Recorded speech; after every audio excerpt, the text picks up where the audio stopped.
ताकि आप हमारे पॉडकास्ट के बेस्ट हाइलाइट्स एंजॉय कर पाएं, इसलिए हमने अपने पॉडकास्ट को छोटी छोटी क्लिप्स में डिवाइड कर दिया है और वो क्लिप्स आपको मिलेंगी इस चैनल पर। तो जल्दी से हमारे क्लिप्स चैनल दिव्य अग्रवाल को भी सब्सक्राइब कर दो। तो ऐसे ही डायने बाकी डायनों से या बाकी एंटिटीज से अपना काम करवाती हैं। हमें पता नहीं चलता कि डायन हमारे बीच में रह रही है, हमारे साथ है, हमारे आगे पीछे है। तो क्या हो रहा था, एक फैमिली थी, उसमें आई थिंक पंजाब या चंडीगढ़ की कहीं से रियल इंसिडेंट आया था मेरे पास। बताने वाला आउट ऑफ इंडिया का है। उसने बताया था कि भैया जब मैं छोटा था 7वीं 8वीं 9वीं क्लास में, तब मैंने देखा था मेरी दोस्त की दीदी के साथ।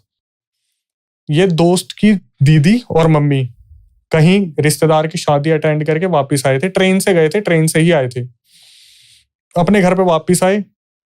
तो ये जो बच्चे थे उस टाइम पे, बताने वाला जो है ये बता रहा था कि हम फुटबॉल खेला करते थे, सबसे फेवरेट गेम था। घर के पीछे एक छोटा सा पार्क था और पहले के टाइम पे जो घर बनते थे कच्चे, उनकी दीवारों में ना छेद होते थे, ऐसे ऐसे छेद बनाते थे जैसे स्क्वायर ट्रायंगल टाइप। तो ये वहां से देखते थे कि घर में क्या चल रहा है। कोई डांटेगा तो एकदम से मम्मी चिल्लाती है तो मम्मी के हाथ में कोई बेलन तो नहीं है, चिमटा तो नहीं है मारने के लिए। ये फुटबॉल खेलते थे 2-3 जने जो भी थे और वहीं से देखते रहते थे। तो एक दिन ये क्या देखते, जब मम्मी और दीदी वापिस आए कमरे में, तो रात को दीदी का कमरा अलग था और ये लड़का अपने मम्मी पापा के साथ सोता था, जो दोस्त था। ये आवाज आती है इनके कमरे से, साइड वाले कमरे से, कि अचानक से कोई बहुत जोर से गिरा है, धम करके आवाज आई। तो सबसे पहले लड़का उठा कि मम्मी पापा मैं देख के आता हूँ क्या है। ये गया तो इसने देखा कि जो इसकी दीदी है वो बेड पे बैठी हुई है। बेड पे बैठी हुई, उसके हाथ में कोई जानवर है जिसे वो खा रही है और पूरे फेस पे ब्लड ही ब्लड है। ये भागा, गिरता पड़ता है, इसने मम्मी पापा को बताया और ये बता के सीधा रजाई में घुस गया कि आप जाके देखो, मैं नहीं जाऊंगा। जब वो लोग आके देखते हैं तो क्या हुआ, वो उसकी जो दीदी थी उन्होंने बस मम्मी पापा को देखा और सीधा बेड के नीचे सरक गई। अब इन्होंने बाहर निकाला। और एक चीज जो और देखने वाली थी कि जब लाइट ऑन करी ना तो उसकी आंखों पे इस तरीके से रोशनी लगी, वो ऐसे करने लगी, मतलब वो रोशनी से ही भागी नीचे। भाई ने जब जलाया तब तक तो वो चल रहा था जो भी जानवर था, उसके बाद वो रोशनी देख के एकदम से नीचे घुस गई। भाई इनके मम्मी पापा को लगा है तो मानसिक संतुलन बिगड़ गया इसका। अगले दिन उस रात को बंद कर दिया, उसे सुलाया, वो नॉर्मल हुई धीरे धीरे करके। अब इनके भी अपनी खुद की कुछ प्रेयर्स होती हैं जो ये यूज करते हैं, गंगा जल छिड़का गया तो उस टाइम पे वो शांत हो गई। अगले दिन फिर वही सीन कि दिन में वो पता क्या करती है, दिन में अपने कमरे में रहेगी लाइट ऑफ करके, और रात को निकलती थी वो, जैसे खाना वाना बना रहे चूल्हे पे, रात को जाके बैठेगी छत पे और चांद की तरफ देखती रहेगी और गर्दन की मूवमेंट ऐसे होती, यूं यूं ऐसे। अब उनको घर वालों को समझ नहीं आ रहा और जैसे ही रात को वो अपने कमरे में वापस आ जाएगी, उसके बाद सिर्फ उसके कमरे से धम गिरने की उठने की आवाज आएगी बार बार। कोई भाग रहा है, कोई चल रहा है, समझ नहीं आ रहा इस चीज को। ये इनके साथ लगातार 8 से 10 दिन चलता रहा और इन्हें इस चीज के ऊपर ध्यान ही नहीं गया कि ऐसा कुछ पैरानॉर्मल भी हो सकता है। उन्हें लग रहा था यार इसकी ना बुद्धि खराब हो गई या कुछ ना कुछ हो गया। जब भी ये किसी तांत्रिक से बात करते, जब भी किसी बाबा से बात करते, किसी के पास कोई सॉल्यूशन नहीं था। तो ये 8-10 दिन जब सब कुछ चलता रहा तो किस्मत की बात होती है कि घर के सामने से कोई इंसान जा रहा था। उसने इनकी घर की तरफ देखा और उसे समझ नहीं आया कि इनके घर से इतनी नेगेटिव वाइब्स क्यों आ रही है, कोई पहुंचा हुआ इंसान होगा। उसने नॉक करा तो जैसे ही इसने कदम रखा ना इस इंसान ने, तो जो बच्ची कमरे में थी वो चिल्लाना शुरू कर देती है कि इसे भगा दो, इसे भगा दो, ये अंदर नहीं आना चाहिए। तो इसको तो डर है नहीं पहुंचे हुए इंसान को, अब वो कोई बाबा हो कोई भी हो, हुलिये से पता नहीं चल रहा था। तो ये अंदर आते हैं, जो बाबा आए और बताते कि तुम्हारे घर में कोई दिक्कत चल रही है क्या। तो अब जब सामने से कोई आता है तो आपका एक ट्रस्ट बन जाता है कि यार ये तो कोई पहुंचा हुआ आदमी है। तो इनकी मम्मी बताती है कि ऐसे ऐसे जो है ये लड़की के साथ दिक्कत चल रही है। अब आधे से ज्यादा पंडित और तांत्रिक इनके घर पे भी नहीं आते थे क्योंकि इसके पापा थे पुलिस में। अगर कुछ बच्ची को हुआ तो हाथ पैर तोड़ देंगे और साला फ्रॉड करेगा तो भी जेल के अंदर। तो जब ये आए, इन्होंने बताया कि ऐसा ऐसा बच्ची के साथ दिक्कत चल रही है। इन्होंने बस इस तरीके से देखा गेट की तरफ और इन्होंने बोल दिया मैं आज तो कहीं और जा रहा था, मेरी नजर पड़ गई आपके घर की तरफ, मैं आज तो नहीं कल आऊंगा। लेकिन कल आने से पहले मैं जो सामान आपको बता रहा हूँ मंगा लो।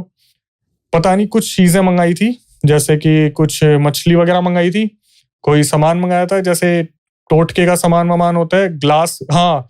और ये बोला था 7 ग्लास, 1 2 3 4 5 इसके गेट के आगे रख देना और एक बाल्टी में पानी रख देना। तो ये आंगन है, यहीं पे मैं करूंगा, जो भी करूंगा कल शाम को आके मैं करने वाला हूँ, ठीक है।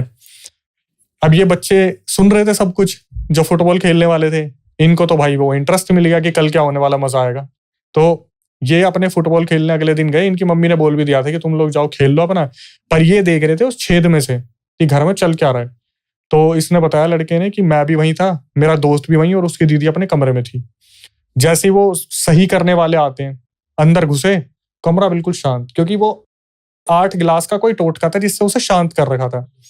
वो अंदर आते हैं, उन्होंने 1 गिलास हटाया, 2, 3, 4, 5, 6 पे एकदम से अंदर से ऐसी आवाज आई जैसे कोई अपना सर दे के मार रहा है दीवार पे या गेट पे, धम धम। फिर 7वां गिलास हटाती चिल्लाने की आवाज आनी स्टार्ट हो गई कि नहीं छोड़ूंगी, हट जाए यहाँ से। शयाने को बुलाया, शयाना बोलते हैं इन्हें, कि शयाने को बुलाया, फलाने को मेरे को हटाने के लिए, नहीं जाऊंगी नहीं जाऊंगी नहीं जाऊंगी।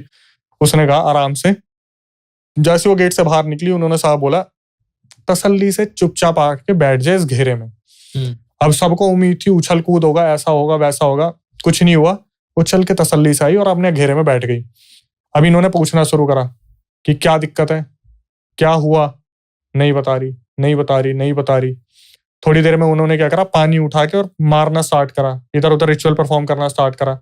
तो ये अचानक से क्या करती है, लड़की उल्लू की पोजीशन में आके बैठ जाती है और गर्दन को यूं यूं अपना कटक कटक करना स्टार्ट करती है। अब ये हैरान हो जाते हैं कि ये क्या सीन है भाई।